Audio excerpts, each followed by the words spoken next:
Calma aí. Tá produzindo a teia. Olha lá, ó.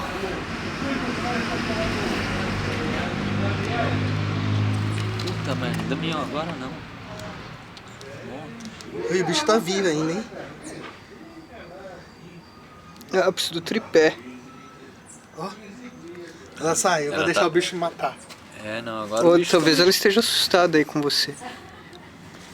Ah, é melhor Olha eu... lá, olha lá, voltou. Licença. Nossa, que eu nunca tinha visto. É só em TV mesmo.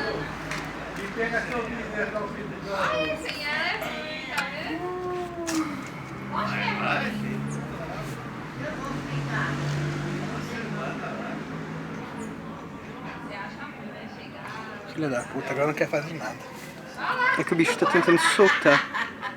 Olha lá, o bicho tá vivo ainda, tá querendo se soltar, né? Caracoles, Du, se você tivesse mexido um pouquinho, né?